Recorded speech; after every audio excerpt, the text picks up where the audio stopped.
Mi hijo me pasó un vaso de agua en la mesa de la cena de Navidad. Una hora después, yo estaba de pie en su cocina, con las manos temblando, mientras marcaba el 911. Lo que encontré no fue solo un secreto familiar. Fue un complot de asesinato de $2 millones. Y yo era el objetivo. Antes de contarles cómo esta cena navideña perfecta se convirtió en la escena de un crimen, por favor déjenme saber en los comentarios desde dónde están mirando este video. Y asegúrense de darle me gusta y suscribirse al canal, porque no van a creer la trampa que les tendí al final. La mentira comenzó en la mesa de la cena. Siempre empieza ahí. El centro de mesa era una montaña de ramas de pino y adornos brillantes tan altos que apenas se podía ver a la persona de enfrente. En este caso, esa persona era mi hijo, Alejandro. La mesa estaba cargada con un banquete que podría haber alimentado a un pequeño ejército, con un pavo perfectamente dorado brillando bajo la luz de un candelabro de cristal. Todo era perfecto. Demasiado perfecto. Mi nuera, Valeria, levantó su copa de vino. El diamante en su dedo atrapó la luz y la fragmentó en una docena de pequeños arcoíris. Un brindis, dijo ella, con la voz suave como la seda. Por la familia, por el éxito y por una Navidad maravillosa. Alejandro sonrió con una sonrisa amplia y ensayada que no llegaba del todo a sus ojos. Por el éxito, repitió él, mirándome. Ha sido un gran año para la firma. Acabamos de conseguir la cuenta importante. Asentí, tomando un pequeño sorbo de agua. La cuenta importante. Sonaba impresionante. Pero yo había pasado 40 años como contador forense, un sabueso para los números que no cuadraban. Toda mi vida se trató de encontrar la mentira oculta en los libros contables. Y la vida de mi hijo era un libro lleno de números rojos. Sabía de hecho que su firma era solo él y una computadora portátil en una oficina alquilada.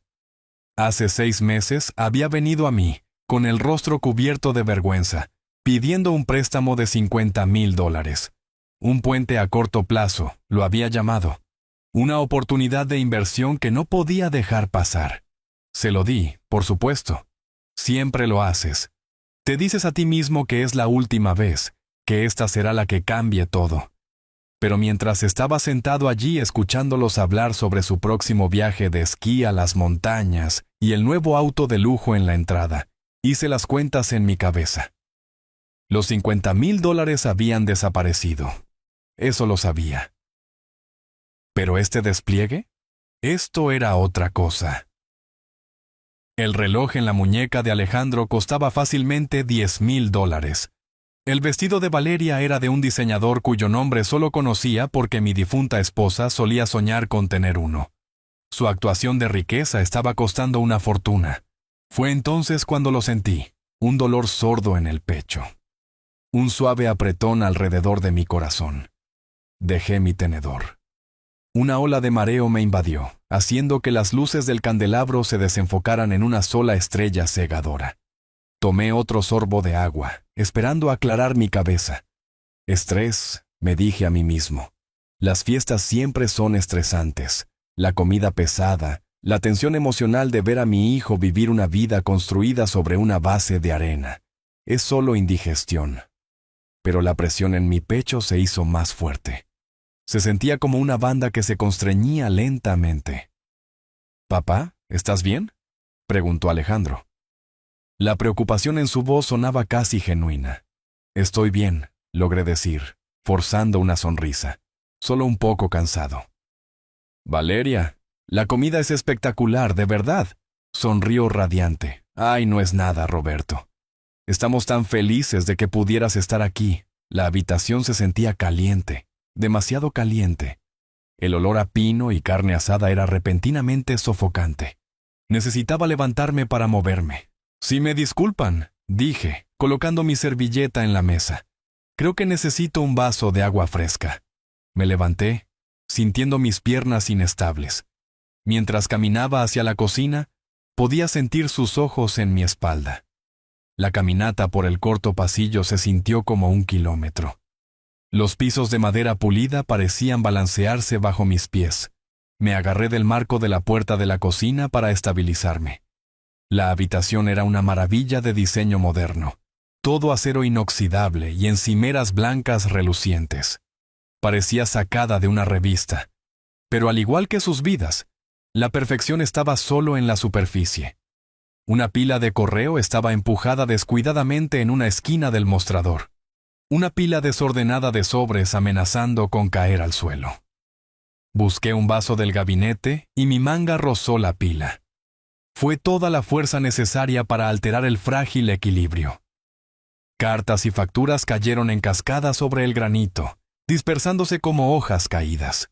«Maldición», murmuré, agachándome para recogerlas. Facturas de tiendas departamentales de alta gama, una carta de un concesionario de autos de lujo, y luego, un sobre que me hizo congelar. Era de una conocida compañía de seguros. Mi nombre y dirección eran claramente visibles a través de la ventana de plástico. Yo no había hecho negocios con ellos en más de una década. Mi corazón, que ya latía incómodamente, comenzó a golpear contra mis costillas. Recogí el sobre. Había sido abierto. Mi entrenamiento, mis instintos, cada campana de alarma perfeccionada durante toda una vida descubriendo engaños me gritaba. Este no era mi correo. Había sido enviado a mi dirección, pero Alejandro debió haberlo recogido. Sabía que no debía. Sabía que era una violación de la privacidad. Pero un instinto más profundo, el instinto de un padre que siente un peligro profundo, tomó el control. Mis dedos, temblando ligeramente, sacaron el documento del interior. No era una carta. Era una confirmación de póliza. Las palabras nadaban ante mis ojos, crudas y brutales bajo la fría luz de la cocina. Tipo de póliza, vida a término. Asegurado, Roberto Castillo. Valor de la póliza, $2 millones. Fecha de inicio de la póliza, hace 3 semanas. Y luego la línea final devastadora. Beneficiario, Alejandro Castillo. Hijo, el aire salió de mis pulmones. La presión en mi pecho se intensificó en un dolor agudo y punzante. $2 millones. Había sacado una póliza de seguro de vida de $2 millones sobre mí. Me hundí contra el mostrador. La piedra suave y fría no hacía nada para enfriar el fuego de la traición que corría a través de mí. Mi mente corría tratando de encontrarle sentido a lo imposible. El préstamo, las mentiras sobre su éxito, los gastos extravagantes. Todo era una farsa desesperada. No solo estaba endeudado, se estaba ahogando en deudas. La ola de mareo regresó más fuerte esta vez. Un sudor frío brotó en mi frente. Me sentí enfermo, verdaderamente enfermo. Mis ojos escanearon el mostrador, buscando algo, cualquier cosa para conectarme a tierra. Y entonces lo vi. Junto al fregadero estaba la botella de agua de marca exclusiva medio vacía de la que había estado bebiendo cuando llegué. Alejandro me la había dado él mismo. «Aquí tienes, papá, hidrátate», había dicho con una sonrisa. Y justo al lado, parcialmente oculto detrás de un salero de mármol, había un frasco pequeño y transparente. No era más grande que mi pulgar, sin etiqueta.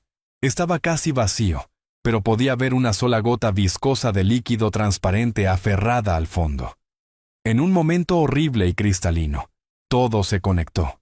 La enfermedad repentina, la opresión en mi pecho, la póliza de seguro de $2 millones, el frasco sin etiqueta, el vaso de agua de la mano de mi hijo. Esto no era indigestión. Esto no era estrés. Esto era una auditoría de mi propio asesinato. Por un momento, el pánico puro y absoluto se apoderó de mí. Quería gritar, salir corriendo de la cocina y confrontarlos, romper la fachada de su Navidad perfecta en pedazos. Pero entonces, toda una vida de disciplina tomó el control. Me había enfrentado a malversadores que habían robado millones, estafadores que habían arruinado empresas enteras. Había aprendido una lección crucial. Nunca dejes que te vean sudar. En el momento en que muestras emoción, pierdes. Mi respiración se estabilizó. El pánico retrocedió, reemplazado por una claridad helada. Mi mente, La mente de un contador forense comenzó a trabajar. Esto ya no era una crisis familiar. Era la escena de un crimen, y yo era el testigo principal. Mis movimientos se volvieron deliberados, precisos. Miré hacia arriba y vi la pequeña lente oscura de una cámara de seguridad montada en la esquina del techo. Estaban observando, o al menos podrían estarlo. Tenía que actuar con normalidad. Deslicé la póliza de seguro de nuevo en su sobre y la coloqué en el mostrador. Luego, con mi mano moviéndose con la firmeza de un cirujano, recogí el pequeño frasco. Mis dedos se cerraron alrededor de él y lo deslicé profundamente en el bolsillo de mi pantalón. Evidencia. Me volví hacia el refrigerador. Abrí la puerta y saqué una botella de agua nueva y sellada. Giré la tapa, el plástico crujió en la cocina silenciosa. Levanté la botella a mis labios y tomé un trago largo, dejando que el líquido fresco calmara mi garganta irritada. Necesitaba limpiar mi sistema. Necesitaba pensar. Después de un momento, me compuse. Alicé mi camisa, pasé una mano por mi cabello y pegué una expresión neutral en mi rostro. Estaba listo. Salí de la cocina y volví hacia la cálida luz dorada del comedor.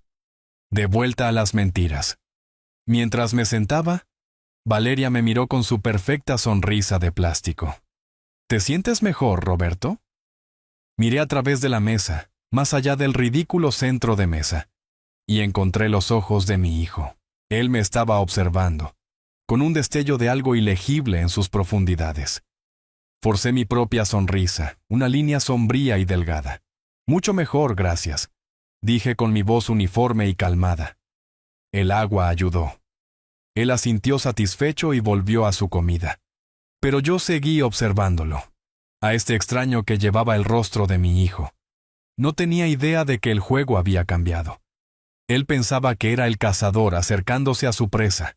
No sabía que yo había encontrado la trampa que me había tendido. Y yo ya no era la presa. Yo era el hombre que iba a quemar su mundo entero hasta los cimientos. La tranquilidad de mi determinación era lo más peligroso en esa habitación. Era mi propia declaración de guerra. El viaje a casa fueron los 15 minutos más largos de mi vida. Cada par de faros en mi espejo retrovisor se sentía como una acusación. Cada sombra al costado del camino se sentía como una amenaza. Apreté el volante, mis nudillos blancos. El pequeño frasco de vidrio era un bulto frío y duro en mi bolsillo. Era una pieza tangible de la pesadilla, un objeto diminuto que contenía el peso incalculable de la traición de mi hijo. No encendí la radio. El silencio era mi santuario, un espacio donde finalmente podía dejar que las piezas de la noche se asentaran, no en una imagen coherente, sino en los fragmentos afilados de una realidad destrozada. Cuando finalmente entré en mi propia entrada, no me apresuré a entrar. Me senté en el auto durante mucho tiempo, el motor haciendo tic-tac mientras se enfriaba. Mi casa, donde había criado a Alejandro, donde mi esposa y yo habíamos compartido 30 años de recuerdos, me devolvía la mirada. Era una fortaleza de una vida que pensé que había construido. Pero el enemigo no había estado fuera de las puertas, había estado adentro, en mi propia mesa, compartiendo mi pan. Una vez dentro, cerré la puerta y pasé el cerrojo. El simple deslizamiento metálico de la cerradura se sintió como la primera acción sensata que había tomado en horas. Caminé por las habitaciones oscuras y silenciosas, mi mano rozando las paredes. No encendí las luces. No quería ver las fotografías en la repisa, los fantasmas de una familia feliz que nunca había existido realmente. En la cocina, coloqué el frasco en el mostrador bajo una luz de trabajo brillante, examinándolo como una pieza de tecnología alienígena.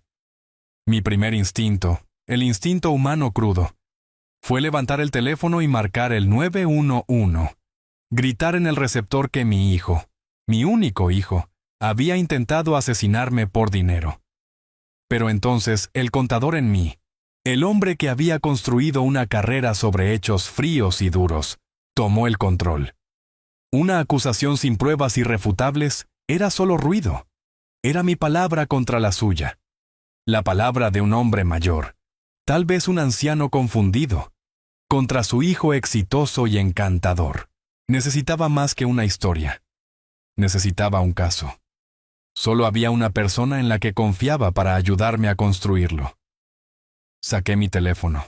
Mis dedos pasaron el nombre de Alejandro sin un destello de emoción, y encontré el número de Guillermo, mi abogado durante 30 años y mi amigo durante 40.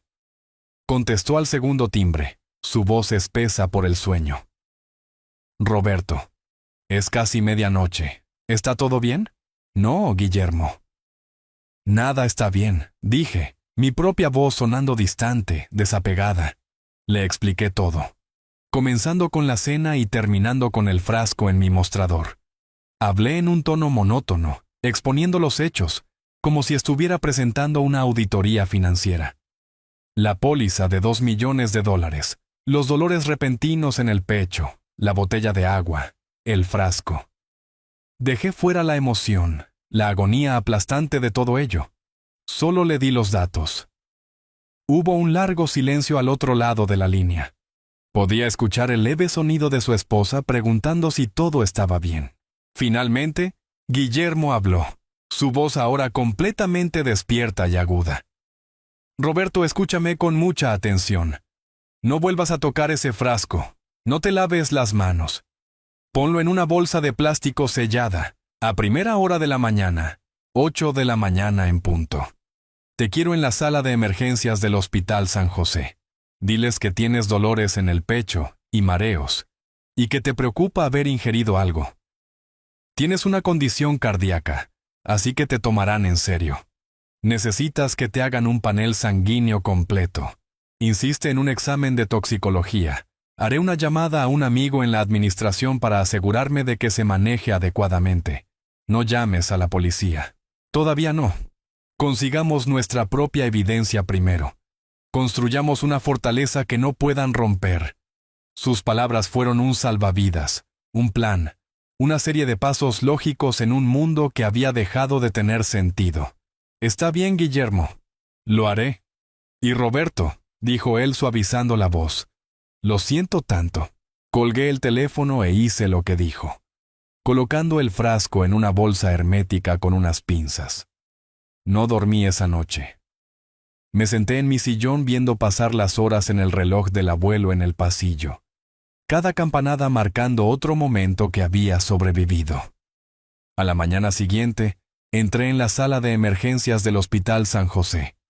Las luces fluorescentes brillantes y el olor a antiséptico eran un contraste duro con las decoraciones festivas de la noche anterior.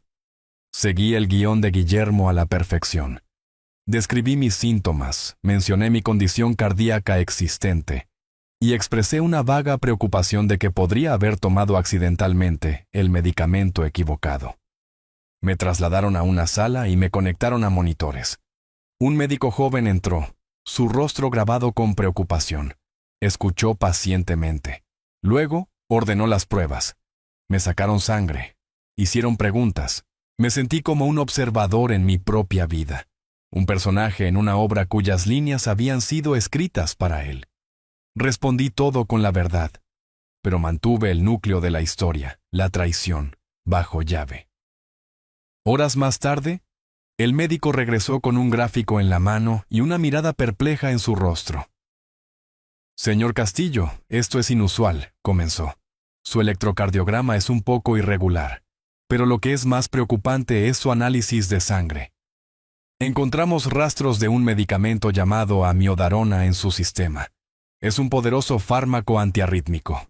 ¿Es eso algo que le hayan recetado? No, doctor, dije, con la voz firme. Lo único que tomo es un bloqueador beta de baja dosis. Frunció el ceño, mirando el informe. Esta es una dosis clínica, una cantidad significativa, para un paciente con su condición cardíaca específica que no está siendo monitoreado para ello. Una dosis como esta podría ser extremadamente peligrosa. Podría inducir fácilmente un evento cardíaco que se vería, para todos los efectos, como un ataque cardíaco natural. Ahí estaba el mecanismo, el cómo, un ataque al corazón que parecería natural. Era el crimen perfecto adaptado a mi historial médico específico. Mi hijo, Había hecho su investigación. El pensamiento envió un escalofrío por mi espalda, que no tenía nada que ver con el aire acondicionado del hospital. Hice imprimir el informe de toxicología, un documento oficial nítido que traducía la traición en términos científicos. Salí del hospital con el informe doblado en el bolsillo de mi abrigo, junto a la pequeña bolsa de plástico que contenía el frasco. Ahora tenía el motivo en forma de una póliza de seguro de $2 millones. Tenía los medios, el frasco de amiodarona, y tenía la prueba, un informe del hospital confirmando la presencia de esa droga exacta en mi torrente sanguíneo. La fortaleza de la que Guillermo había hablado estaba construida. Los cimientos eran sólidos. Cuando llegué a casa, puse las 3 piezas de evidencia en la mesa de mi cocina: la póliza de seguro, el frasco embolsado y el informe de toxicología. Era una santísima trinidad de malicia. La codicia de mi hijo, su crueldad, su total desprecio por mi vida. Todo al descubierto en blanco y negro. Ya no había lugar para la duda, ni espacio para la esperanza desesperada de un padre de estar equivocado de alguna manera. Solo quedaba la fría y dura verdad. Levanté el teléfono, pero no marqué el 911 en pánico. Mi rabia se había enfriado en algo mucho más peligroso: precisión. Cuando la operadora respondió, mi voz era calmada, medida y clara. Me gustaría reportar un crimen, dije. Estoy reportando un caso de fraude de seguro de vida. Hubo una pausa en el otro extremo. Señor, ¿puede explicar a qué se refiere? Sí, dije, mirando la evidencia en mi mesa. Mi hijo recientemente sacó una póliza de seguro de vida de $2 millones sobre mí sin mi consentimiento. Y tengo razones para creer, junto con evidencia médica para respaldarlo, que ha hecho un intento directo contra mi vida para acelerar el reclamo. Le di mi nombre, mi dirección y el nombre de mi hijo. Hablé con la autoridad de un hombre que tenía todos los recibos. No era un padre afligido. No era una víctima histérica. Era un contador forense presentando un expediente de caso que ya estaba cerrado. 2 días después de mi llamada, sonó el timbre. De pie en mi porche había un hombre que parecía haber sido tallado en roble y dejado bajo la lluvia. Estaba cerca de los 60 años, con un rostro cansado, un traje arrugado y ojos que habían visto demasiadas de las historias tristes del mundo. Levantó una placa. «Detective Vargas», dijo con voz grave y baja. «Estoy aquí por el informe que presentó». Lo llevé a la sala de estar. Se movía con un cansancio pesado. Su mirada recorriendo la habitación, asimilando las fotos familiares, el sillón desgastado, el orden tranquilo de mi vida. Podía leer el pensamiento en su mente tan claramente como si lo hubiera dicho en voz alta. Otra disputa doméstica. Un anciano, una pelea familiar por dinero, un malentendido exagerado. Ya había archivado mi historia en un gabinete mental etiquetado como rutina. Mi trabajo era demostrarle que estaba equivocado. En lugar de ofrecerle café, le señalé la mesa del comedor. Pensé que sería mejor si le exponía todo, dije. Me siguió, con un destello de sorpresa en sus ojos. Sobre la superficie de madera pulida, había dispuesto las 3 pruebas de mi caso. La póliza de seguro estaba a la izquierda, sus páginas llenas de lenguaje contractual frío. El informe de toxicología del hospital estaba en el centro, una confirmación médica cruda del veneno en mis venas. Y a la derecha, el pequeño frasco de vidrio aún sellado en su bolsa de evidencia. Vargas se detuvo en la mesa. Miró la exhibición, luego a mí. El cansancio en su expresión fue reemplazado por una atención aguda y enfocada. Había esperado una historia divagante y emocional. Yo le había dado un expediente del caso. «¿Señor Castillo?», dijo, su tono cambiando de rutinario a respetuoso. «Explíqueme esto paso a paso». Lo hice. Durante la siguiente hora, relaté los eventos de la cena de Navidad. No levanté la voz, no lloré.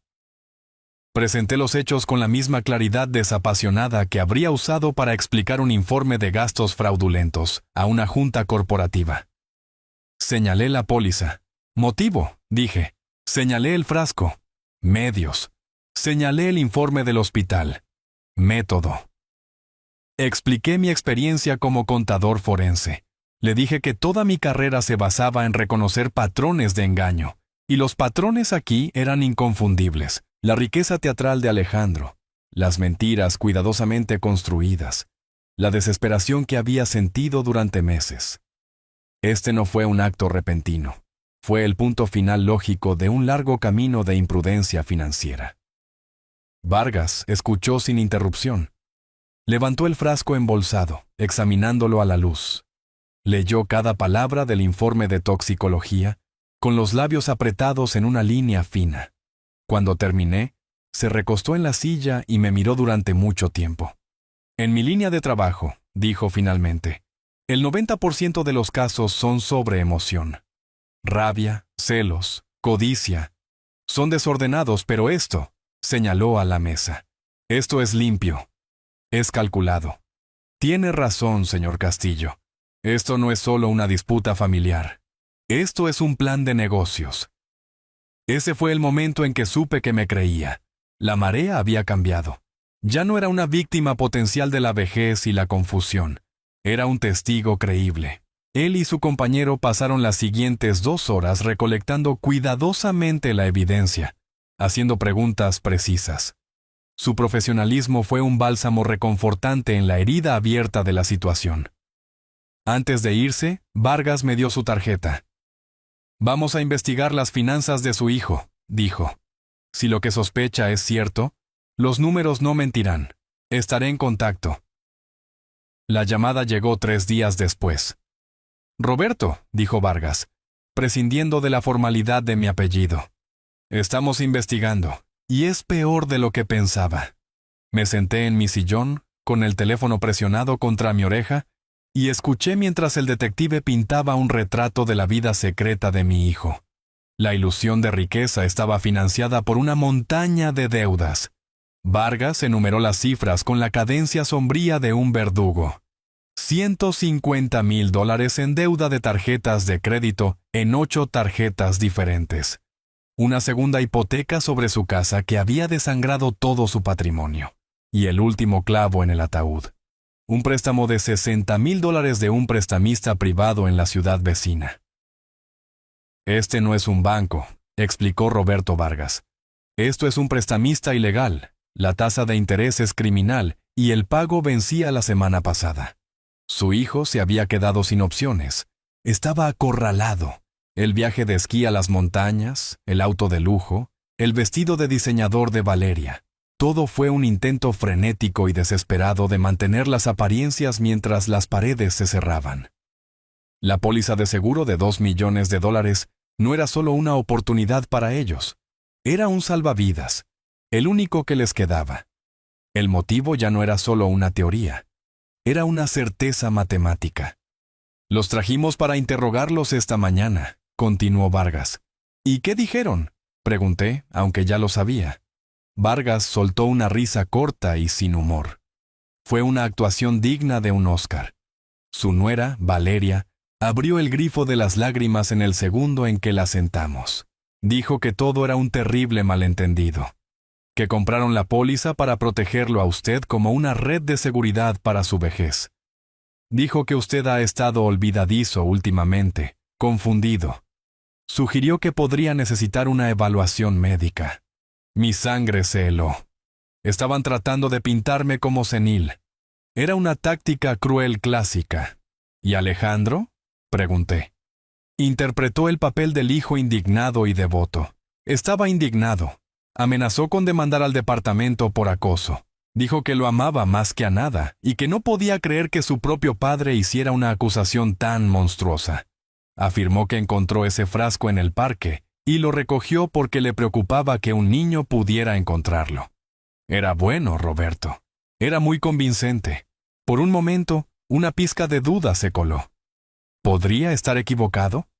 ¿Era todo esto la fantasía paranoica de un anciano? Pero entonces recordé la fría certeza que sentí en esa cocina. Recordé los años de mentiras que habían llevado a este punto. No, esto no era una fantasía. Este era su engaño final y más audaz. Están mintiendo, detective, dije, mi voz baja y firme. Lo sé, dijo Vargas. Sus historias son buenas, pero no coinciden en los detalles. Cuentan con que veamos a una familia en duelo. Pero yo veo a dos conspiradores. El problema es que, sin una confesión, sigue siendo un caso difícil. Un buen abogado defensor podría crear una duda razonable sobre el frasco. Podrían argumentar que usted tomó el medicamento por accidente. Este era el momento. Esta era la razón por la que Vargas había llamado. Tenía la estructura del caso, pero necesitaba más. Necesitaba el contexto que solo yo podía proporcionar. Necesitaba la munición para destrozar sus historias. «Detective», comencé, mi mente tamizando toda una vida de recuerdos de recibos guardados y promesas rotas. Déjeme contarle algunas cosas sobre el historial de mi hijo con el dinero. Pregúntele si quiere sobre el préstamo de $50,000 que le di hace 6 meses para una inversión tecnológica imperdible. Tengo los registros de transferencia bancaria. Nunca me dijeron el nombre de la empresa, y nunca he visto $1 de vuelta. Podía escuchar a Vargas escribiendo en su teclado, y ya que está en eso, continué. Pregúntele a Valeria sobre su negocio de bolsos de lujo, el que comenzó hace 2 años. Podría ser interesante buscar los registros públicos de quiebra de esa empresa. Dejó a una docena de pequeños proveedores sin pagar cuando cerró. Continúe, dijo Vargas, con la voz tensa de interés. Hace 10 años. El collar de perlas de mi difunta esposa desapareció de su joyero. Alejandro juró que no sabía nada al respecto. 2 semanas después, visité discretamente cada casa de empeño en un radio de 80 kilómetros. Lo encontré en una tienda en otra ciudad. Tengo el recibo de donde lo compré de vuelta. Nunca lo confronté. Mi esposa estaba enferma y no quería causarle más dolor. Pero guardé el recibo. Estaba abriendo la bóveda familiar, revelando la podredumbre y la decadencia que habían estado ocultas durante años. Cada recuerdo era una admisión dolorosa de mi propia ceguera, de mi propia falta de voluntad para ver la verdad. Pero ahora cada uno era también un arma. Una última cosa, detective. Cuando le preguntó a Alejandro sobre sus finanzas, ¿mencionó el fondo fiduciario que le dejó mi esposa? ¿El que vació en 6 meses para comprar un auto deportivo y hacer un viaje a Europa? Tenía 25 años en ese momento. Tengo los estados de cuenta del banco.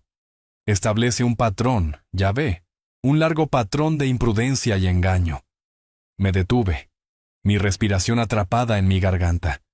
Había dejado al descubierto toda la historia de los fracasos de mi hijo. Fue lo más difícil que había hecho en mi vida. Hubo un largo silencio al otro lado de la línea. Cuando Vargas finalmente habló, su voz era diferente. La colaboración profesional había desaparecido, reemplazada por algo más duro, algo resuelto. «Gracias, Roberto», dijo. «Esa es la munición que necesito. Creen que están jugando una partida de ajedrez con un anciano confundido. No se dan cuenta de que están jugando contra un gran maestro». La llamada que selló su destino llegó un jueves por la tarde. ¿Era el detective Vargas? Su voz había perdido su tono cansado habitual. Ahora tenía el filo agudo de la emoción de la caza. «Lo tenemos, Roberto», dijo. «La prueba irrefutable». Me senté, mi mano apretando el auricular. ¿Qué encontraron? La droga amiodarona. No es fácil de conseguir sin receta, pero no es imposible. Comenzamos a investigar farmacias en línea, del tipo que operan en una zona legal gris. Tomó algún tiempo, pero encontramos una transacción de un sitio web extranjero, enviada a un apartado postal a unos 30 kilómetros de la casa de su hijo. La compra se realizó hace 5 semanas. ¿Cómo lo pagaron?, pregunté, sabiendo ya la respuesta. No habrían sido tan tontos como para usar su propia tarjeta de crédito. Una tarjeta Visa prepagada, confirmó Vargas. Comprada con efectivo en una tienda de autoservicio. Pensaron que eran astutos, que no dejaban rastro. Pero cometieron un error. El apartado postal fue alquilado con un nombre falso, pero la solicitud se llenó en línea, y la dirección IP de esa solicitud se remontan a una cafetería a solo 2 cuadras de la oficina de Alejandro. Lo tenemos en las imágenes de seguridad de la cafetería con la computadora portátil, abierta a la hora exacta en que se presentó la solicitud. Además de eso, los registros de envío de la farmacia combinados con el número de seguimiento muestran que el paquete fue entregado una semana antes de Navidad. Tenemos suficiente, Roberto. Tenemos más que suficiente. La red está cerrada. Una ola de algo que no era del todo alivio me invadió. Era una finalidad sombría y hueca. La última brasa de esperanza, el deseo desesperado e irracional de un padre de que hubiera alguna otra explicación, finalmente se extinguió. Solo quedaba la ceniza fría y dura de la verdad. Entonces los arrestarán ahora. Las órdenes se están redactando mientras hablamos, dijo Vargas. Podemos recogerlos esta tarde. Eso era todo. El momento de la justicia. Pero un pensamiento diferente. Un plan diferente había estado tomando forma en mi mente durante días. No era suficiente que fueran atrapados por la policía. Eso era una fuerza externa, algo que les sucedía a ellos. Quería que entendieran el alcance total de sus acciones, la totalidad de lo que habían tirado por la borda. Necesitaban ver el jaque mate, no solo ser barridos del tablero por la mano de un extraño. Detective, dije con voz firme, tengo una petición. ¿Puede darme 24 horas? Retrase el arresto hasta mañana por la tarde. Hubo una pausa en el otro extremo de la línea. Roberto, este es un delito grave. Tenemos lo que necesitamos. ¿Por qué esperar? Porque hay un último movimiento que necesito hacer, dije. No se trata de su caso, se trata del mío. Necesito que entiendan lo que han hecho, no solo a mí, sino a sí mismos. Por favor, detective. Un día. Podía escucharlo suspirar, un sonido de exasperación mezclado con un respeto reacio. Está bien, Roberto. En contra de mi mejor juicio tiene hasta las 3 de la tarde de mañana, pero entonces se acabó. Tan pronto como colgué con Vargas, llamé a mi abogado. Guillermo, es hora. Una hora después, Guillermo hizo una llamada al abogado de Alejandro. Su enfoque fue una obra de arte, una obra maestra de la distracción. Habló de mi edad, mi salud frágil, el terrible estrés que este malentendido estaba poniendo en mi corazón. Pintó una imagen de un viejo padre solitario, tal vez arrepentido de sus acusaciones precipitadas, horrorizado ante la idea de que su único hijo estuviera involucrado en una investigación policial.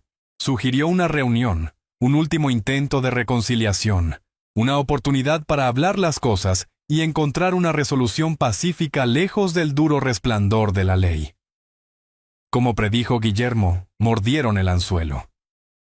Su abogado devolvió la llamada en una hora. Alejandro y Valeria estaban, por supuesto, profundamente heridos por las acusaciones, pero estaban dispuestos a reunirse.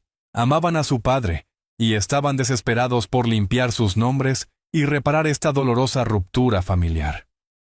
Acordaron venir a la oficina de Guillermo al día siguiente al mediodía. Pensaron que estaban entrando en una negociación.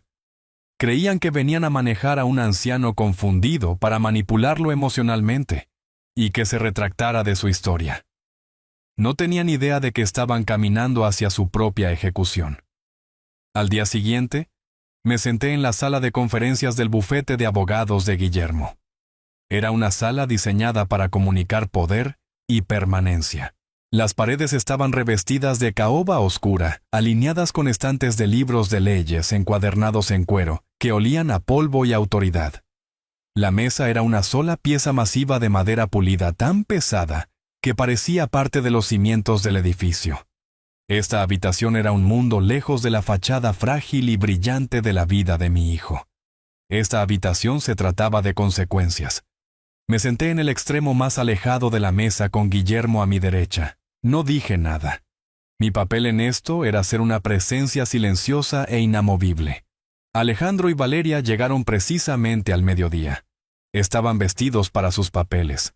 Alejandro llevaba un traje a la medida, su expresión una mezcla cuidadosa de preocupación y resolución. Valeria llevaba un vestido sencillo y elegante, su rostro una máscara de belleza dolorosa. Parecían las víctimas, Una pareja devota obligada a soportar una tragedia familiar indescriptible. Asintieron gravemente hacia mí. «Papá», dijo Alejandro, con la voz espesa de emoción falsa. «Gracias por hacer esto. Sé que podemos solucionar esto». Se sentaron frente a nosotros. Su abogado, un hombre elegante con un traje demasiado caro, comenzó con un discurso sobre la importancia de la familia y el potencial de malentendidos en tiempos de estrés. Dejé que las palabras me invadieran. Miré a mi hijo y a la mujer con la que se había casado, y no sentí nada, ni ira, ni tristeza, solo el cierre final y silencioso de una puerta. Cuando su abogado terminó, Guillermo se inclinó hacia adelante, colocando una sola carpeta gruesa con una cubierta azul sobre la mesa. Aterrizó con un golpe suave y definitivo. «Gracias por venir». Guillermo comenzó con voz calmada y uniforme. «Como saben, Roberto ha pasado por mucho. Esta situación lo ha obligado a pensar mucho, no solo sobre el presente, sino sobre el futuro». Alejandro y Valeria intercambiaron una mirada rápida y confiada.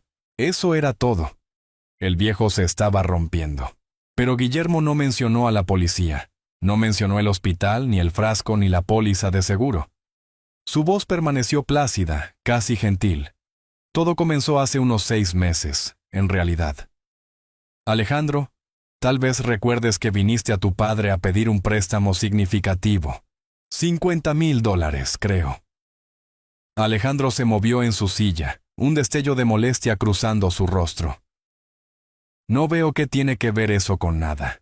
Eso fue un asunto familiar privado». «Por supuesto», dijo Guillermo suavemente. Pero para Roberto fue un momento de claridad. Le hizo darse cuenta de que necesitaba pensar seriamente en su patrimonio, en cómo proteger mejor su legado para el futuro. Se preocupó por la volatilidad financiera, por asegurar que el trabajo de su vida se gestionara de manera responsable. Guillermo abrió la carpeta azul. No era un informe policial, era un acuerdo de fideicomiso. «Y así, hace 6 meses», continuó Guillermo. «Roberto vino a mí y reestructuramos completamente su testamento y sus activos. Todo lo que posee, la casa, los ahorros, la cartera de inversiones, un patrimonio total valorado en aproximadamente $8 millones, fue colocado en un nuevo fideicomiso irrevocable». El aire en la habitación se detuvo. Las sonrisas confiadas en los rostros de Alejandro y Valeria comenzaron a desvanecerse, reemplazadas por una confusión naciente. Esta no era la conversación que esperaban. «El fideicomiso del legado de Roberto Castillo se estableció para mantenerte, Alejandro. Tras el fallecimiento de tu padre», dijo Guillermo, con los ojos fijos en mi hijo, «estás nombrado como el único beneficiario». Una ola de alivio invadió el rostro de Alejandro. Pensó que había esquivado una bala. Pensó que esta era solo mi forma anticuada de controlar las cosas. Todavía no entendía. Todavía no veía las mandíbulas de la trampa cerrándose a su alrededor. Guillermo dejó que el silencio colgara en el aire por un momento antes de asestar el golpe final devastador. «Sin embargo», dijo, tocando un solo párrafo en la página con su dedo. Dadas sus preocupaciones, su padre insistió en agregar una cláusula especial muy específica y muy vinculante. Guillermo dejó que sus palabras colgaran en la habitación silenciosa. La frase cláusula especial, resonando en el espacio entre nosotros. Observé el rostro de mi hijo. La confusión todavía estaba allí, pero ahora se estaba cuajando en sospecha. Valeria miró a su abogado, una pregunta silenciosa en sus ojos. Pero el hombre parecía tan desconcertado como ellos. Todos estaban jugando un juego del que no conocían las reglas. Estaban a punto de aprender. Guillermo se aclaró la garganta, no por efecto, sino con la deliberación tranquila de un hombre a punto de leer una sentencia de muerte. Se ajustó las gafas y miró el documento. La cláusula está bajo el artículo 4, sección B, dijo con una voz monótona, legal y desapasionada. Dice lo siguiente: si el beneficiario principal, Alejandro Castillo, es condenado por cualquier delito grave estatal o federal, este fideicomiso se disolverá inmediatamente. Hizo una pausa, dejando que la primera parte de la trampa se cerrara de golpe. El abogado de Alejandro parpadeó. Una cláusula de delito grave, eso es muy inusual, pero no inaudito. Alejandro soltó una risa tensa y nerviosa. Un delito grave, ¿de qué estás hablando? No soy un criminal. Me miró, una súplica desesperada de razón en sus ojos. Papá, esto es una locura. ¿De qué se trata todo esto? Permanecí en silencio. Mi mirada era firme. Yo era simplemente el contador aquí para ver el recuento final de los números. Guillermo levantó una mano. Por favor, déjenme terminar. Hay una segunda condición. Volvió a mirar la página. Continúa. Además, si la muerte del otorgante, Roberto Castillo, es considerada por un tribunal de justicia o una investigación forense como de causa no natural resultante directa o indirectamente de las acciones, o conspiración del beneficiario, entonces el beneficiario queda inmediata e irrevocablemente desheredado. Levantó la vista, sus ojos encontrándose con los de Alejandro. Y aquí está la disposición final. En el caso de que se cumpla cualquiera de estas condiciones, todo el capital del fideicomiso del legado de Roberto Castillo, incluidos todos los activos en el mismo, se liquidará y los ingresos completos se transferirán como una donación única sin restricciones al Centro Nacional para Víctimas de Fraude Financiero. Durante 30 segundos completos, nadie habló.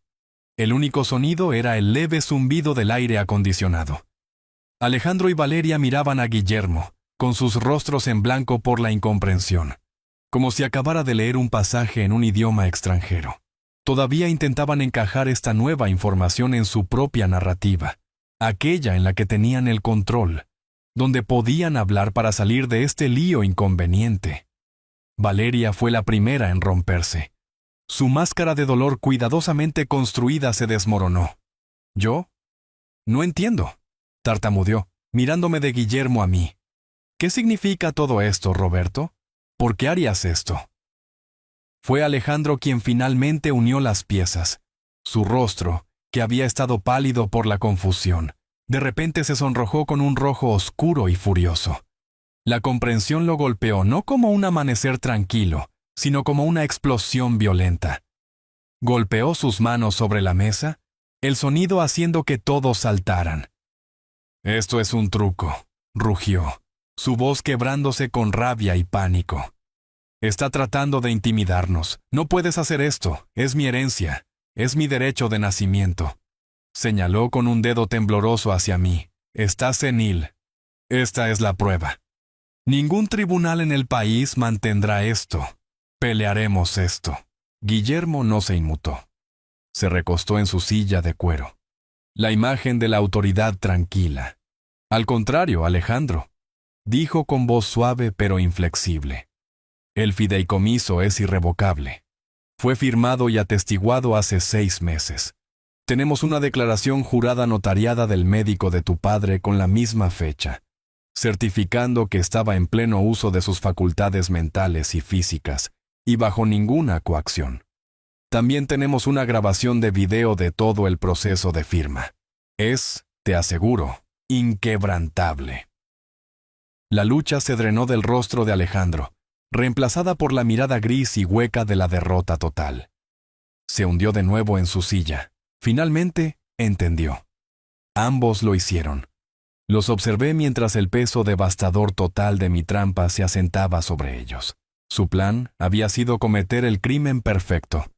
Envenenarme de una manera que imitara un ataque cardíaco natural. Cobrar $2 millones limpios de la compañía de seguros y luego heredar los 8 millones restantes tras mi trágica pero no inesperada muerte. Un premio de $10 millones. Pero habían cometido un error de cálculo fatal. Me habían subestimado. Me veían como un anciano, un recurso para ser administrado y eventualmente liquidado. Nunca me vieron como el hombre que había pasado 40 años pensando 3 pasos por delante de criminales más inteligentes que ellos.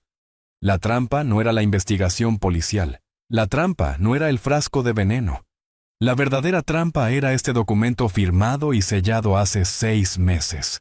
Habían quedado atrapados en él en el momento en que decidieron actuar. Su defecto fatal fue su codicia. Podrían haber esperado simplemente, pero estaban impacientes. El fraude de seguros fue su perdición, incluso si por algún milagro lograban vencer el cargo de intento de asesinato. El fraude de seguros por una suma de $2 millones es un delito federal grave. En el momento en que un jurado los condenara por eso, la cláusula se activaría. La herencia de $8 millones desaparecería. No habían estado jugando por un premio de 10 millones. Habían estado apostando con $8 millones que ya estaban listos para heredar, todo por la oportunidad de obtener 2 millones extra un poco antes. Y lo habían perdido todo. Habían pasado meses planeando un crimen, sin darse cuenta de que su castigo ya había sido escrito en la ley. Mi ley esperándolos para que caminaran directamente hacia ella. Valeria comenzó a sollozar. No sollozos teatrales ruidosos, sino los sollozos silenciosos que sacuden los hombros de alguien cuyo mundo entero acaba de reducirse a polvo. Alejandro solo me miraba fijamente, con la boca ligeramente abierta, sus ojos vacíos. El odio se había ido, la ira se había ido. No quedaba nada más que el vasto espacio vacío de su propia ruina. Lo vio todo ahora. Vio el jaque mate. En ese momento exacto, hubo un golpe fuerte y autoritario en la puerta de la sala de conferencias. Guillermo me miró. Di un leve asentimiento. «Pasen», gritó Guillermo. La puerta se abrió y el detective Vargas entró. Estaba flanqueado por 2 oficiales de policía uniformados. El aire de devastación legal tranquila fue reemplazado instantáneamente por la realidad cruda e inevitable del Estado. Los ojos cansados de Vargas encontraron a Alejandro y Valeria. Levantó su placa, una formalidad que era casi absurda en su redundancia. «Alejandro Castillo», dijo Vargas, su voz sin dejar lugar a discusión. «Valeria Castillo, están bajo arresto por conspiración para cometer asesinato y por fraude de seguros». Los oficiales uniformados avanzaron. Escuché el clic agudo y metálico de las esposas abrochándose alrededor de las muñecas de Valeria. Ella no se resistió. Estaba totalmente rota. El segundo oficial se acercó a Alejandro, quien permaneció sentado, mirando a la nada. «Señor, por favor levántese y ponga las manos detrás de la espalda». Alejandro no pareció escucharlo. Me estaba mirando, sus ojos finalmente enfocándose. No estaba viendo a un padre o a una víctima. Estaba viendo al arquitecto de su desaparición. Había pensado que estaba jugando una partida de ajedrez, pero había sido un peón en mi tablero todo el tiempo. Mientras se lo llevaban, con las manos esposadas a la espalda, estaba en silencio. La pelea había terminado. La actuación había terminado. La obra había finalizado. Todo lo que quedaba era la tranquilidad de la habitación vacía, la carpeta azul todavía sobre la mesa y la entrada final equilibrada en el libro mayor de mi vida. No sentí victoria, ni alegría. Solo la paz profunda y dolorosa de un cálculo largo y doloroso, que finalmente llega a cero. Las ruedas de la justicia giran lentamente, pero muelen extremadamente fino. 6 meses después de esa terrible cena de Navidad, los procedimientos legales llegaron a un final tranquilo. La evidencia era abrumadora. Los rastros digitales y químicos conducían a Alejandro y Valeria tan seguramente como un mapa. Un jurado los encontró culpables de todos los cargos. Las sentencias fueron largas. No hubo una confesión dramática en la sala del tribunal, ni una disculpa entre lágrimas. Solo hubo la finalidad sorda y burocrática de un mazo cayendo sobre la madera. Una semana después, Guillermo me llamó. Su voz era tranquila, profesional. «Está hecho, Roberto», dijo. «La transferencia está completa. Los $8 millones completos del fideicomiso han sido recibidos por el Centro Nacional para Víctimas de Fraude Financiero. Los libros estaban equilibrados. La entrada final había sido hecha. El caso estaba cerrado». Le agradecí y colgué el teléfono. Estaba sentado en mi sillón, el que mi esposa siempre solía decir que se convertiría en una parte permanente de mí. El sol de la tarde entraba por la ventana, iluminando las motas de polvo que bailaban en el aire inmóvil. Debería haber sentido algo. Triunfo, tal vez, o la amarga satisfacción de la venganza. Pero no sentí ninguno de los dos. En cambio, lo que se asentó sobre mí fue una profunda e inesperada sensación de paz. Era la tranquilidad que viene después de una tormenta larga y violenta cuando el viento se calma. Y finalmente puedes escuchar el sonido de tu propia respiración de nuevo. Esto nunca se trató de venganza. La venganza es un fuego, una rabia caliente y consumidora que destruye todo a su paso, incluida la persona que la empuña. Lo que yo había hecho era lo opuesto al fuego. Era hielo. Era un cálculo frío, deliberado y necesario. Fue la última auditoría de mi vida. Había examinado un conjunto de cuentas que estaban profunda y criminalmente desequilibradas y simplemente había puesto las cosas en orden. Ordnung. La palabra alemana para ello. No solo orden, sino un estado de rectitud de que las cosas estén en su lugar apropiado. Pensé en Alejandro. No pensé en el hombre en la sala del tribunal con los ojos huecos y el traje caro. Pensé en el niño pequeño que solía quedarse dormido en mi regazo, con su pequeña mano curvada alrededor de mi dedo. Pensé en el adolescente al que le enseñé a conducir, sus nudillos blancos de miedo y emoción en el volante de mi viejo auto. ¿A dónde se fue ese niño? ¿Cuándo se instaló la podredumbre? Y en la tranquilidad de mi hogar, tuve que enfrentar una verdad difícil. Tal vez había estado tan ocupado equilibrando los libros de las vidas de otras personas, que no había visto el creciente déficit en el alma de mi propio hijo. Tal vez, en mi propia forma tranquila y reservada, le había enseñado que el valor era algo que podía cuantificarse, medirse en dólares y centavos, en lugar de en carácter e integridad. La culpa era un dolor familiar y silencioso. Pero yo no había puesto el veneno en su mano. Yo no había firmado su nombre en esa póliza de seguro. No podía salvar a mi hijo del hombre en el que había elegido convertirse. Mi relación con él, la que había apreciado y llorado durante años, se había ido. Tenía que aceptar eso. Pero lo que podía hacer, lo que hice, fue evitar que cayera más en una oscuridad de la que no había retorno. Mis acciones no habían sido para protegerme solo a mí. Fueron para protegerlo a él, de convertirse en un asesino. De una manera extraña y triste, fue el último acto de un padre. No había salvado al hombre, pero tal vez había salvado lo que quedaba de su alma. El sol comenzó a ponerse pintando las paredes de mi sala de estar en tonos naranja y oro. Por primera vez en mucho tiempo, la casa no se sentía vacía. Se sentía tranquila. Se sentía como mía. Mi vida ya no estaba definida por el fantasma de las expectativas de mi hijo, o el peso de sus traiciones. Era una pizarra limpia, un libro mayor abierto. Caminé hacia mi viejo escritorio de madera, el que había usado durante 40 años. Abrí el cajón superior y saqué una chequera nueva, una vinculada a mis cuentas personales. El dinero que había reservado para mi propia jubilación separado del fideicomiso. Los fondos eran modestos en comparación con la fortuna que acababa de regalar, pero eran más que suficientes. Eran míos. Abrí la chequera. Las líneas limpias y vacías del primer cheque parecían una promesa. Durante tanto tiempo el dinero había sido una herramienta para mi hijo, un arma para mi familia. Había sido una fuente de conflicto, codicia y, en última instancia, un motivo de asesinato. Pero era solo eso, una herramienta, y una herramienta podía usarse para construir tanto como para romper. Mi mano estaba firme mientras tomaba un bolígrafo. No escribí un cheque a una gran caridad sin rostro. Pensé por un momento y luego escribí el nombre de una pequeña universidad local. Hice el cheque por una cantidad que financiaría una beca completa para un estudiante.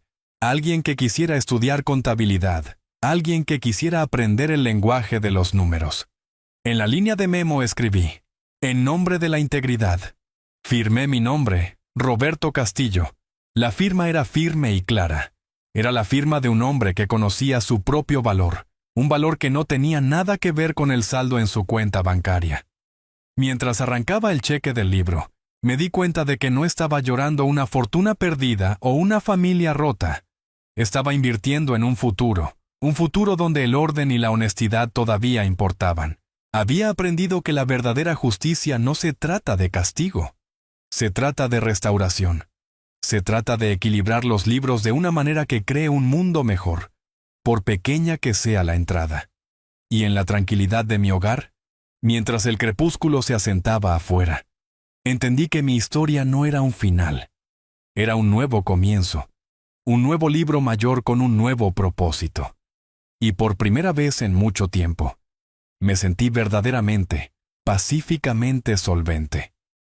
Esta historia nos enseña que la verdadera fuerza rara, veces ruidosa, es la resolución tranquila y calculada de una persona que ha sido subestimada. Muestra que la sabiduría, cuando se combina con la paciencia, es un arma más poderosa que la codicia. La mayor justicia no se encuentra en la venganza ardiente, sino en el acto tranquilo y deliberado de restaurar el orden y proteger la propia dignidad. Aprendemos que incluso después de la traición más profunda, es posible encontrar un nuevo propósito transformando el dolor en una fuerza para el bien. Es un recordatorio profundo de que el verdadero valor de una persona se mide por su integridad, no por su herencia. ¿Qué opinas del plan final de Roberto? Déjanos saber en los comentarios a continuación y no olvides darle me gusta y suscribirte para más historias de justicia servida.